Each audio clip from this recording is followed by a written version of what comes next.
My dear friends, my dear masters, my dear gods, எல்லோருக்கும் வணக்கம். இன்றைய கீதா சத்சங்கத்தில் ஸ்ரீகிருஷ்ண பரமாத்மா ஆன்ம தத்துவத்தில் எதற்காக நுழையணும், ஆன்மா என்ற சத்தியத்தை எதற்காக தெரிஞ்சுக்கணும் என்ற விஷயத்தை நமக்கு போதிக்கிறார். ஸ்ரீமத் பகவத்கீதா 3வது அத்தியாயம் கர்மயோகம் 43வது ஸ்லோகம். ஏவம் புத்தேஹ பரம் புத்வா சம்ஸ்தப்யாத்மனாத்மானாத்மனா ஜஹி சத்ரும் மகாபாஹோ காமரூபம் துராசதம். ஏவம் புத்தே பரம் புத்வா சம்ஸ்தப்யாத்மானாமாத்மனா ஜஹி சத்ரும் மகாபாஹோ காமரூபம் துராசதம். மை டியர் ஃப்ரெண்ட்ஸ், காமம் என்பது அழித்த முடியாத, அதாவது மிக கஷ்டமான ஒரு குவாலிட்டி. அதிலிருந்து வெளியே வருவதற்கு மிக்க கஷ்டமானது. அதற்காக அர்ஜுனருக்கு ஸ்ரீகிருஷ்ண பரமாத்மா சொல்கின்றனர், புத்தியை விட உன்னதமானது ஆன்மா என்று தெரிஞ்சுக்கோ, ஆன்ம தத்துவத்தை புரிஞ்சுக்கோ. புத்தியின் மூலம் மனசை அடக்கப்பட்டு, அதாவது புத்தியின் மூலம் மனசை அடக்கி வெல்ல முடியாத காமத்தை கஷ்டமானாலும் சரி அதனை அழித்து வெற்றி என்பது அடையணும் அர்ஜுனா அப்படின்னு சொல்கிறார். எதற்காக கஷ்டமானது இந்த காமத்தை அழித்துவது என்றால், நமக்கு இந்த சமூகம் கொடுத்த புத்தி என்பது அல்பமான புத்தி. இந்த சமூகம் கொடுத்த புத்தியை விட ஆன்ம புத்தி என்பது வலிமையானது. இந்த விஷயத்தை எல்லாரும் தெரிஞ்சுக்கணும். சமூகம் கொடுத்த புத்திக்கு, சமூகம் சொன்ன விஷயங்களுக்கு நாம தலை வணங்கி வணக்கத்தை சொல்லக்கூடிய விஷயம் எதுவும் கிடையாது. ஆன்மாவை புரிந்து கொண்டு ஆன்ம ஞானத்துடன் நாம என்னென்ன தெரிஞ்சுக்கிறோமோ அதற்கு தான் நாம தலை வணங்கி வணக்கத்தை சொல்லணும். மை டியர் ஃப்ரெண்ட்ஸ், அதுதான் முக்கியமானது. ஆன்ம ஞானத்தை பெறுவதற்கு முன் சங்கம் கொடுத்த, அதாவது சமூகம் கொடுத்த புத்தி மட்டுமே நம்மிடம் இருக்கும். ஆனால் தியானம் செய்து ஆன்ம ஞானத்தை பெற்றுவதற்கு அப்புறம் நமக்கு ஆன்மாவு கொடுத்த புத்தி என்பது இருக்கும். அதுதான் உண்மையான புத்தி. முதலில் சொல்லப்பட்ட அந்த அல்பமான புத்தி, அதாவது சமூகம் கொடுத்த புத்தி, தியானம் செய்து நாம் பெறும் புத்தி, ஆன்ம ஞானத்துடன் ஆன்மாவின் மூலம் பெறும் புத்தி மகிமை கூறியதான ஒரு புத்தி என்று தெரிஞ்சுக்கணும். இந்த சமூகம் கொடுத்த புத்தி, இதன் மூலம் நமக்கு என்ன கிடைக்கும் என்றால் ஆரோக்கியமற்ற வாழ்க்கை, அதாவது வாழ் முழுவதும் நோய்கள் இருக்கும், துன்பங்கள் இருக்கும். அந்த விதமான புத்தி. எது செய்யக்கூடாதோ அதுவே செய்யணும், இதுதான் நல்லது அப்படின்னு சொல்லி பொய்யான விஷயங்கள் எல்லாமே இந்த சமூகத்தின் மூலம் நமக்கு கிடைக்கும். எதற்காக என்றால், இந்த சமூகத்தில் இருக்கும் எல்லாருக்குமே ஒரு சுவார்த்தம், காமம் என்பது நிறைந்திருக்கும். ஒரு எதிர்பார்ப்புடன் எல்லாம் சொல்லும் போது நமக்கு என்ன கிடைக்கும்? நோய்கள் தான் தானே கிடைக்கும். சரியில்லாத வாழ்க்கை முறை நமக்கு இதுதான் சரி அப்படின்னு சொல்லக்கூடியதாக இருக்கும் இந்த சமூகம் கொடுத்த புத்தியின் மூலம். இரண்டாவது வகையான புத்தி ஆன்ம புத்தி. இந்த புத்தியின் மூலம் ஆரோக்கியம் மற்றும் ஆனந்தத்தை பெறுவதற்கான ஒரு வழி என்பது நமக்கு கிடைக்கும். ஆன்மா என்பது சத்தியம், ஆன்மா என்பது நித்தியம். அதற்காக ஆன்மாவுடன் இணைந்து ஆன்ம ஞானத்துடன் வாழ்க்கை வாழும்போது நமக்கு பரிபூர்ணமான ஆரோக்கியம், பரிபூர்ணமான ஆனந்தம் என்பது கிடைக்கும். வாழ்க்கை முழுவதும் இந்த ஆரோக்கியம், ஆனந்தம் என்பது நிறைந்திருக்கும். அதற்காக மனசை கட்டுப்படுத்து,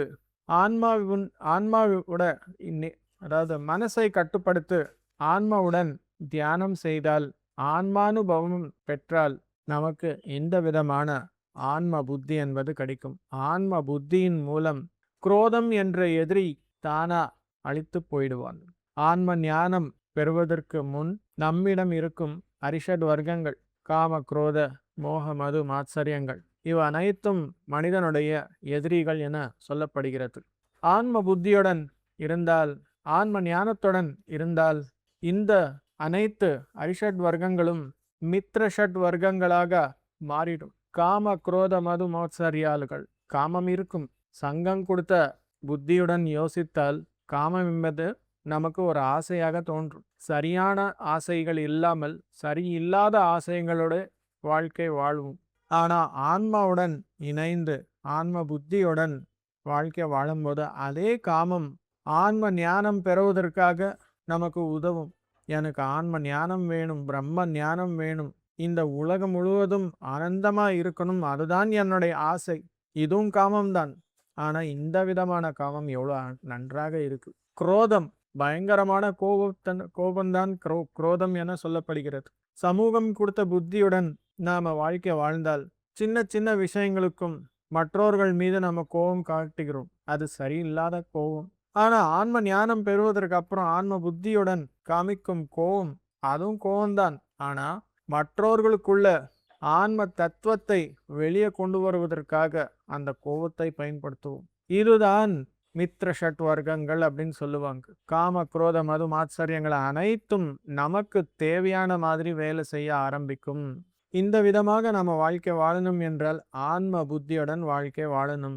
ரஜோகுணத்தில் இருக்கிறவங்களாகட்டும், தமோ குணத்தில் இருந்தவராகட்டும், யாரா இருந்தாலும் முதலாவது படி என்னவென்றால் ஆன்மாவை தெரிஞ்சுக்கணும். ஆன்மாதான் சத்தியம், ஆன்மாதான் நித்தியம். ஆன்ம தத்துவத்தை முழுமையாக புரிந்து கொள்ள வேண்டும். அதுதான் முதலாவது விஷயம், எல்லாரும் தெரிஞ்சுக்க வேண்டியது. இதுதான் நமக்கு ஸ்ரீகிருஷ்ணனுடைய தகவல். இவ்விதமான வாழ்க்கை எப்படி வாழ்வது, ஆன்ம தத்துவத்தை எப்படி புரிந்து கொள்ள வேண்டியது, ஆன்ம தத்துவத்திற்குள்ள நுழைவது எப்படி, அதனுடைய பெயர்தான், அதனுடைய வழிதான் ஆனாபான சதி தியானம். சுவாசத்தின் மீது கவனம். இவ்விதமான வாழ்க்கையை வாழணும் எல்லோரும். தினமும் தியானம் என்பது கட்டாயமாக செய்யணும். அப்போதான் நமக்கு ஒரு அற்புதமான வாழ்க்கை, ஆரோக்கியம், ஆனந்தம், ஆன்ம ஞானம் அனைத்தும் பெற முடியும். இல்லை என்றால் சமூகம் கொடுத்த புத்தியுடன் அழித்து போயிடுறோம். இது சரியில்லாதது மை டியர் ஃப்ரெண்ட்ஸ். அதற்காக தினமும் தியானம், புத்தகங்களை வாசிப்பது மற்றும் சத்சங்கத்தில் இணையுது, இது எல்லாம் கண்டிப்பாக செய்யணும், நிச்சயமாக செய்யணும் my dear friends. Thank you masters. My dear friends, August 8ஆம் தேதி காஞ்சிபுரத்தில் யக்னம் நடைபெற உள்ளது. இசை தியான யக்னம் 5. நீங்கள் எல்லோரும் உங்களுடைய ஃப்ரெண்ட்ஸு, ஃபேமிலி மெம்பர்ஸு, ரிலேட்டிவ்ஸு எல்லாருக்குமே சொல்லி கூப்பிடு வரணும். இந்த விதமான ஆன்ம ஞானத்தை பெறுவதற்கான ஒரு வாய்ப்பு. சும்மா சொன்னால் காதில் கேட்டு ஒரு என்டர்டெயின்மெண்ட் மாதிரி இருக்கும் இந்த சத்சங்கம் எல்லாமே. ஆனால் இந்த ஞானத்துடன் தியானம் செய்யும்போது அற்புதமான டிரான்ஸ்ஃபர்மேஷன் அவருக்குள்ள நடக்கும். டிரான்ஸ்ஃபர்மேஷன் என்றால் என்ன? பௌதீக தத்துவத்திலிருந்து ஆன்ம தத்துவத்திற்கு நுழைவது தான் டிரான்ஸ்ஃபர்மேஷன்.